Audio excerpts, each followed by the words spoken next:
न पानी पीने लायक बचा है, न निस्तारी के लायक, न सड़क चलने लायक बची है, न हवा में तो जहर घोल दिया गया है। अगर आप सांस ले रहे हैं तो मौत के करीब जा रहे हैं। ये स्थिति आज बलौदाबाजार भाटापारा जिले की है।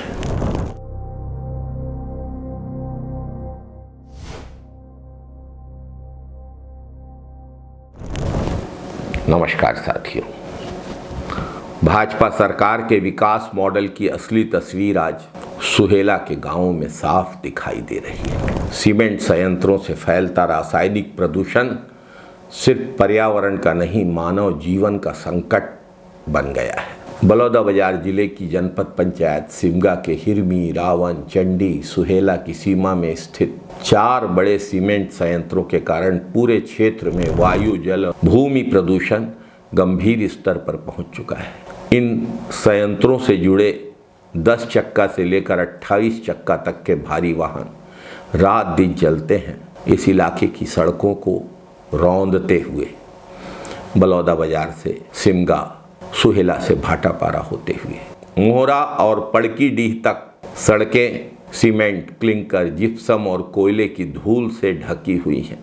गांव वालों के लिए यह रास्ते मौत की पटरी बन गए हैं। कृषि भूमि की उर्वरता घट रही है, फसलों पर धूल की परत जम जाती है, तालाबों और जलाशयों का जल स्तर गिर रहा है। भूजल के अत्यधिक दोहन से भूजल स्तर निरंतर गिर रहा है। अनेक कुएं, बोर सूख गए हैं। गांव वाले सुबह सोकर उठते हैं तो देखते हैं कि रात को सुखाए कपड़ों पर कोयले की राख जमी हुई है। घर के आंगन में काली धूल है। आज पेयजल का संकट केसदा, नवागांव, रिंगनी, करमदा जैसे गांवों के सामने भयंकर संकट बन के खड़ा है। सिंचाई के पानी का गंभीर संकट खड़ा हो गया है। जो पानी खेतों को मिलना था उसे अदानी का पावर प्लांट, सीमेंट संयंत्र ले जा रहे हैं। जैसे जैसे संयंत्रों की लाइमस्टोन की खदानें गहरी होती जा रही हैं, वहाँ जो पानी निकलता है उसे पंप करके संयंत्र अपने उद्योग में, अपनी कॉलोनियों में उपयोग कर रहे हैं। ये वही पानी है जिसका गांव वाले पहले अपने लिए उपयोग करते थे। हवा में जहर घुला हुआ है, सांसों में बीमारी।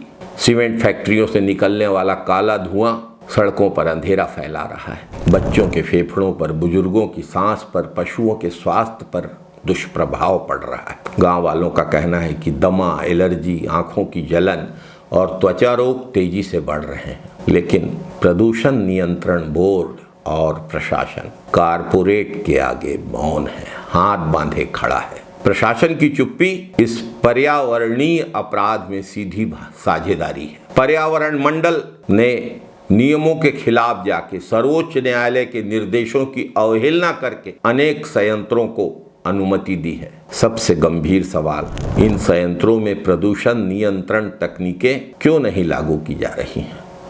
ईएसपी संयंत्र दिन में चलते हैं, रात को चिमनियां जो धुआं उगलती है, बेहद दर्दनाक दृश्य। संयंत्रों की अनुमति देते समय पर्यावरण और जनजीवन का आकलन अगर किया गया था तो उसके मानकों का पालन होता अब नहीं दिखता। जो सवाल खड़े हो रहे हैं उनका जवाब सरकार को, भाजपा सरकार को देना चाहिए, प्रदूषण नियंत्रण मंडल को देना चाहिए। लेकिन जमीन पर कोई ठोस कार्यवाही नहीं दिखती। अंचल के गांव वालों की चिंता न प्रदूषण नियंत्रण मंडल को है, न प्रशासन को है, न सत्ताधीशों को है और न भाजपा की सरकार को है। भाजपा की सरकार में विकास के नाम पर विनाश हो रहा है। समय रहते कड़ा नियंत्रण, निगरानी और कार्यवाही नहीं की गई तो पूरा सुहेला क्षेत्र जनजीवन, पर्यावरण और आने वाली पीढ़ियों के लिए एक अभिशाप बन जाएगा। यह विकास नहीं है, यह आम लोगों के जीवन की बलि देकर खड़ा किया जा रहा उद्योग का साम्राज्य है। बार बार शिकायतों के बावजूद, नियमों के उल्लंघन की सप्रमाण शिकायतों के बावजूद भाजपा सरकार बहरी, अंधी और गूंगी बनकर बैठी हुई है। और सिर्फ एक जगह ऐसा नहीं हो रहा है, करमंडी में, कवर्धा में, रायगढ़ में, हर जगह उद्योग नियमों को बलाए ताक रखकर चलाए जा रहे हैं और इन उद्योगों से निकलने वाला जहरीला धुआं आम लोगों की जिंदगी को निगल रहा है। सत्ताधीश चुप हैं। सबको मालूम है क्यों चुप है। आम आदमी के जान की कोई कीमत ही नहीं रह गई है इस सरकार में। भाजपा की सरकार किसी अनहोनी का इंतजार कर रही है क्या?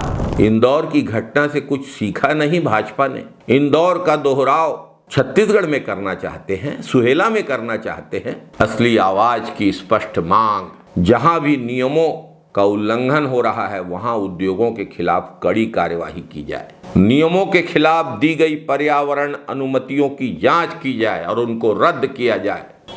गांवों को कोई भी विकास गांव के जनजीवन की कीमत पर नहीं हो सकता। ऐसा विकास नहीं है, विनाश है। सबका साथ सबका विकास का नारा देने वाली सरकार को सोचना चाहिए कि वो गांव वालों की थाली में विकास परोस रही है या विनाश। जय छत्तीसगढ़, जय हिंद, वंदे मातरम साथियों।